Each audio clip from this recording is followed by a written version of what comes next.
వీలైన న్యాచురల్గా నేను హీరో లేకుండా బాయ్ నెక్స్ట్ డోర్లో వెళ్తా సడన్గా స్టోరీలో నుంచి నేను తీసుకొచ్చాడు. That's one very beautiful part. నీకు టఫెస్ట్ పార్ట్ ఏమనిపించింది సినిమాలో? నాకు టఫెస్ట్ పార్ట్ యాక్చువల్గా మీరు అన్నట్టు ఆ ఫస్ట్ పోర్షన్ అనిపించిందా? అంటే నాకు అంటే మిగతాది కొంచెం యాక్టివ్గా కొంచెం నార్మల్గా ఉంటుంది. యా అంటే మిగతా పార్ట్ వచ్చేసరికి ఆ సిచ్యువేషన్ బట్టి హ్యాపెనింగ్ అది ఉంటుంది. బట్ ఆ ఫస్ట్ 10 minutes 15 minutes ఒక అక్కడ స్టోరీలోకి వెళ్ళలేదు ఇంకా. బట్ ఆ క్యారెక్టర్ ఎస్టాబ్లిష్మెంట్ కోసం ఆ ఎక్స్ట్రా డల్నెస్ ఎక్స్ట్రా సో కొంచెం టఫ్ అంటే అది అని చెప్పచ్చు. సో నార్మల్గా హ్యూమర్ నా సినిమా నాకు హ్యూమర్ చాలా టైం పట్టింది టు అండర్స్టాండ్. ఎమోషన్ కష్టం, ఎందుకంటే దాన్ని మనం కంప్లీట్ ఫీల్ అవ్వాలి, కెమెరా మర్చిపోయి చేయాలి ఫస్ట్ ఫిల్మ్.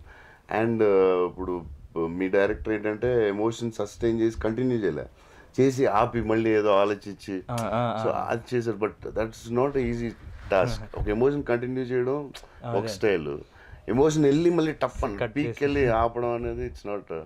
అది ఆ సీన్స్ చేసేటప్పుడు నీకు ఎలా అనిపించింది? టఫ్ అంటే కొంచెం టఫ్గా అంటే బట్ రిహార్సల్ చేయడం వల్ల బాగానే ఉంది. రిహార్సల్ చేసిన బట్ దట్ పాయింట్కి you need to emote. And climax scene నేను డైరెక్టర్తో కూడా ఇంతగా మాట్లాడింది ఏంటంటే, రౌండ్ ట్రాలీ నాకు చాలా ఇబ్బంది అయింది ఫస్ట్ ఫిల్మ్లో. నేను కెమెరా ఇక్కడ ఉంది, సో అది ఫిక్స్ అయిపోయింది ఐకి. ఇక్కడ ఒక యాక్టర్ ఉన్నారు, సో ఐఎమ్ యాక్టర్తో నేను ఎమోట్ అవుతున్నాను. సో ట్రాలీ స్లో అవడం వల్ల కొంచెం ఇబ్బంది. తర్వాత బట్ కెమెరాకి సడన్గా బయటకు వెళ్ళిపోయి మళ్ళీ వస్తూ ఉంటుంది, అలా ఒక 10 times వస్తుంది. సో ఆల్వేస్ అంటే అంత పెద్ద సీన్ చేసినప్పుడు 3 characters ఉండి and new actors, I think it's very tough scene for actors.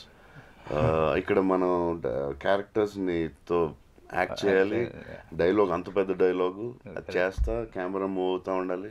మళ్ళీ నేను షాకింగ్ ఏంటంటే దాంట్లో నువ్వు కెమెరా కరెక్ట్ టైంలో వెనక్కి తిరిగి మళ్ళీ వచ్చావు. అంటే అది అంటే ఈ ప్రాబ్లంలో మేము మా ముగ్గురు పోర్షన్స్ ప్రాక్టీస్ చేసుకున్నాం కానీ, సో షూట్కి వెళ్ళేసరికి ఆ డైలాగ్స్ వరకు ఎమోషన్స్ వరకు వచ్చేసింది. సో ఆ కెమెరా యాడ్ అయిన తర్వాత ఏమో ఫస్ట్ టేక్ తీసినప్పుడు అందరివి ఎగ్జాజరేట్ చేయకుండా వాళ్ళు బ్యాక్లో వచ్చినాయి డైలాగులన్నీ.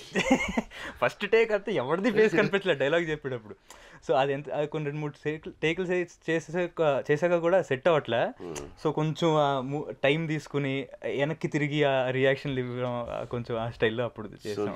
First time round trolley first time మనకి హోల్ ఫిల్మ్లో రౌండ్ ట్రాలీ అదొకటే with dialogues. Without dialogues it's okay, స్టడీగా మనం ఒక ఎమోషన్ పెట్టి ట్రాలీ తిరగడం అంతా ఓకే. బట్ వేరే క్యారెక్టర్స్ వేరే మూడ్లో ఉన్నారు, వేరే సిచ్యువేషన్లో ఉన్నారు. అది చాలా కష్టం అనిపించింది. డైరెక్ట్గా టెక్నికల్గా కష్టమైన సీను ఇంపాక్ట్ ఇచ్చింది సినిమాలో చాలా. అండ్ యాక్టర్గా I felt very proud of you and మీ ఫ్రెండ్స్ అదర్ యాక్టర్స్ కూడా. But I think it's not a joke.